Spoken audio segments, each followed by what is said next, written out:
আলহামদুলিল্লাহ, এখন সৌদি আরবে বাজে রাত্র 9টা। আমি আসলাম একটি ইস্তেরা রিসোর্ট যেটাকে বলা হয়, সেখানে ডিউটিতে আসলাম এবং রাতের কিছু মরুভূমির দৃশ্য আপনাদের দেখাইতে আছি যে রাতে মরুভূমি অঞ্চলগুলো দেখতে কেমন লাগে। দেখেন, এর মধ্যে একটি সতর্কীকরণ ভিডিও দেখা করতেছি। আপনারা যারা সৌদি আরবে গাড়ি চালান তারা কখনো এই সমস্ত অন্ধকার রোডে ঢুকবেন না, কারণ এই অন্ধকার রোডে ঢুকলে আপনাদের অসুবিধা হলো সামনে কোনো লোক দাঁড়ানো আছে, তার সাহায্য প্রয়োজন, তার অ্যাক্সিডেন্ট অথবা অসুস্থর ভাব ধরে তারা থাকবে।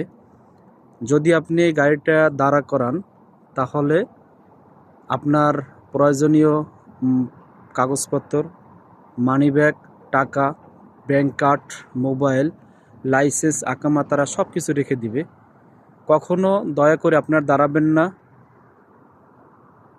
আমার এই ভিডিওগুলো আপনাদের কাছে কেমন লাগে দয়া করে কমেন্টে জানাবেন এবং শেয়ার করে অন্যকে দেখার সুযোগ করে দিবেন।